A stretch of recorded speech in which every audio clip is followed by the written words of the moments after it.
Здравствуйте, уважаемые зрители, коллеги, все те, кто следит за ходом дела об убийстве Ирины Дмитриевны Фарион. Сегодня 15 августа 2026 года.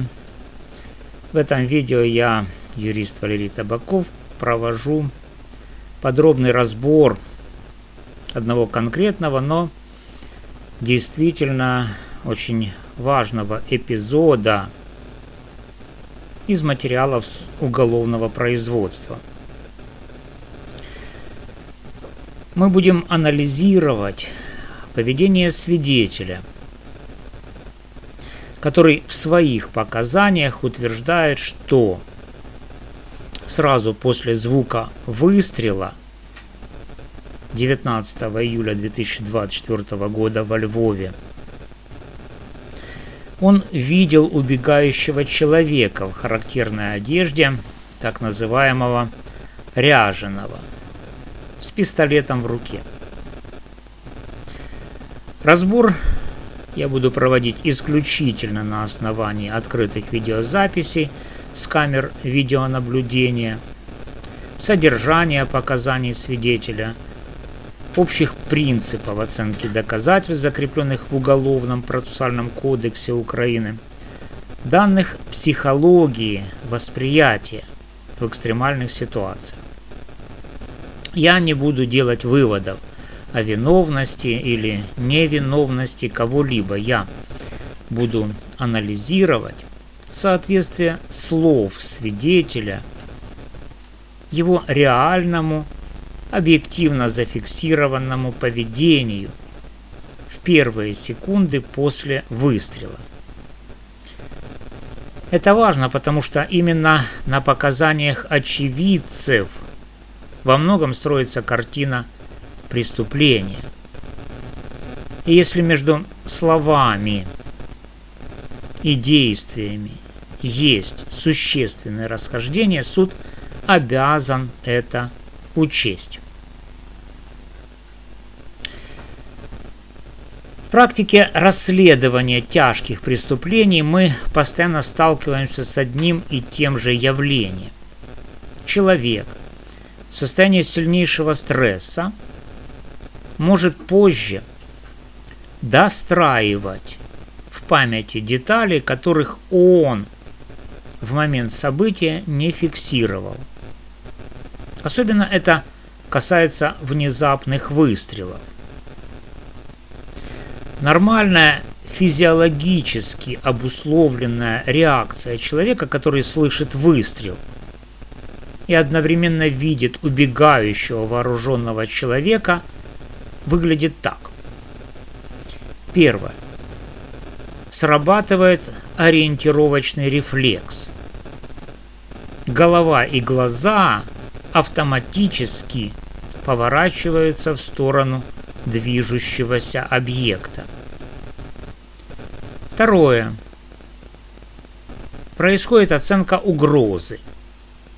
Куда бежит человек, есть ли в руке оружие, не развернется ли он. Третье. Только после этого мозг принимает решение бежать к жертве, прятаться или звать на помощь. Если свидетель утверждает, что он четко видел убегающего ряженого с пистолетом, то на видеозаписи мы обязаны увидеть хотя бы минимальное сопровождение взгляда. На записи, которую мы сейчас просмотрим, этого сопровождения нет. Вместо этого мы увидим мгновенную, почти взрывную реакцию исключительно в сторону места, где находилась потерпевшая. Уже одно это создает серьезное противоречие. И это противоречие нельзя оставлять без внимания. Сейчас я включу фрагмент видеозаписи с камеры видеонаблюдения от 19 июля 2024 года.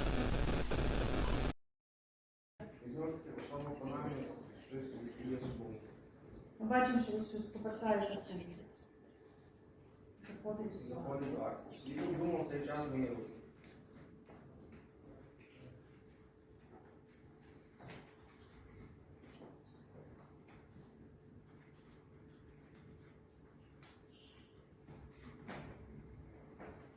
Після чого при перегляді вказаного відеофайлу о 19:22:14 на записі з вищевказаної камери чути звук, який схожий на постріл.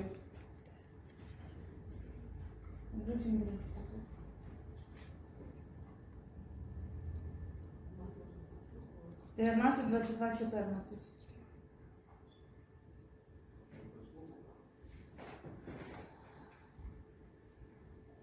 Тут по реакції свідка думає. Чути. Чути. Ну, ще раз. Він кидає воду.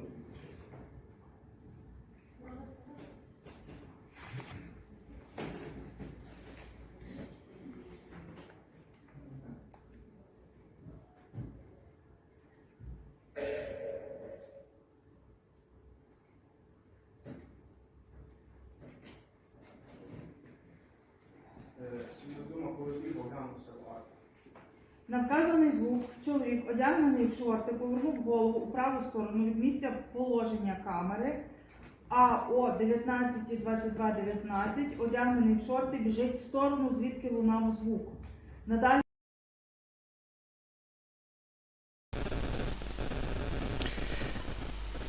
Ну вот, друзья, мы просмотрели фрагмент видеозаписи с камеры видеонаблюдения. Обратите внимание на такие моменты. В тайм-код примерно 19:22 звук очень похожий на выстрел. Сразу после звука мужчина в шортах, это тот самый свидетель Дума,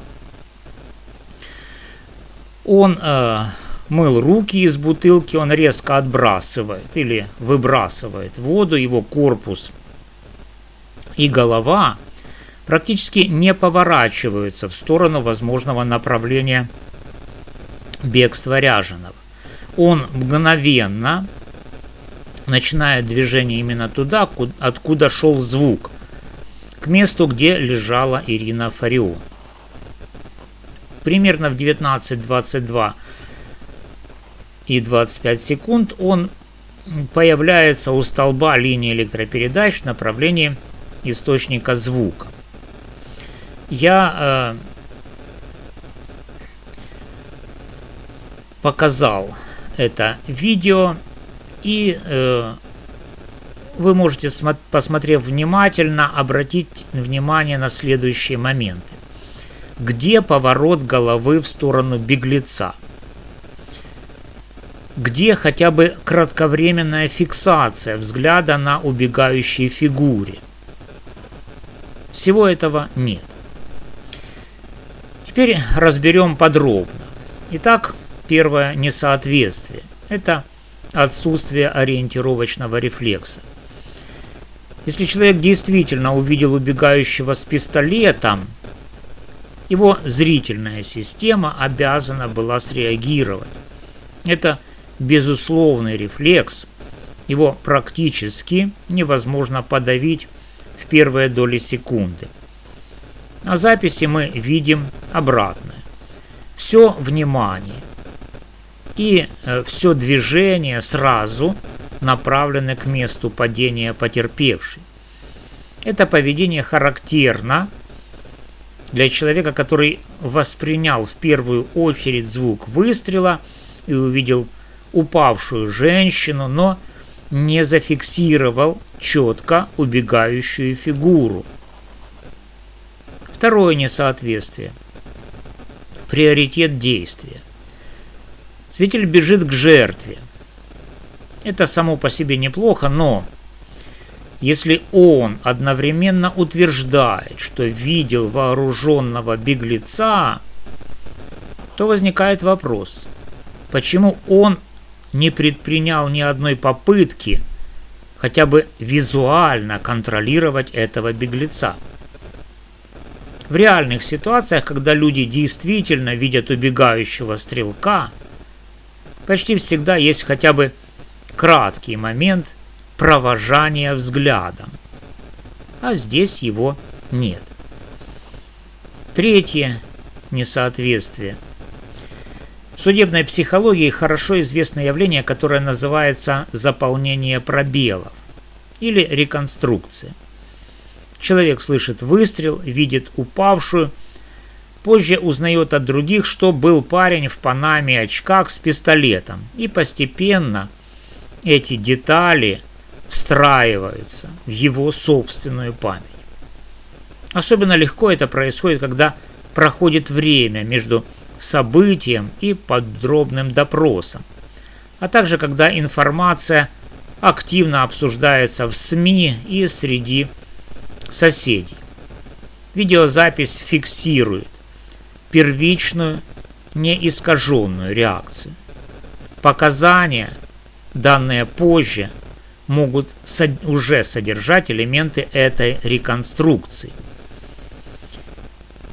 И четвертое. Значение для оценки доказательств судом. Согласно статье 94 УПК Украины, суд оценивает доказательства по своему внутреннему убеждению, основанному на всестороннем, полном, объективном и непосредственном исследовании всех обстоятельств.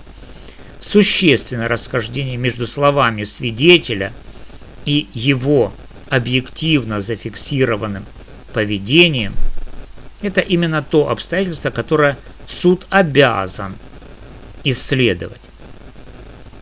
Суд не может просто взять показания свидетеля на веру, игнорируя видео. Суд обязан сопоставить содержание показаний, поведение на видео, расстояние, с которого свидетель мог видеть, освещенность, угол обзора, показания других очевидцев. Если после такого сопоставления остаются обоснованные сомнения в точности восприятия именно фигуры убегающего с оружием, эти сомнения должны толковаться в пользу обвиняемого. И еще, друзья, нужно учесть, что, давая показания в суде, Дума – это единственный, кто утверждал о том, что он слышал крик. И этот крик, как он утверждает, это был крик Ирины Фарион. Ни свидетельница Бабюк такого крика не слышала и не показала в суде это, ни на видеозаписи мы также не слышим ничего подобного на крик. Поведение свидетеля на видеозаписи объективно не соответствует его утверждению о том, что он сразу и четко видел убегающего ряженого с пистолетом. Это не делает автоматически все его показания ложными, но это существенно снижает достоверность именно той части показаний, которая касается визуального восприятия преступника в первые секунды после выстрела. Игнорировать это несоответствие значит отступать от принципа объективности и непосредственности исследования доказательств. Стороне защиты я порекомендую следующий алгоритм действий. Первое.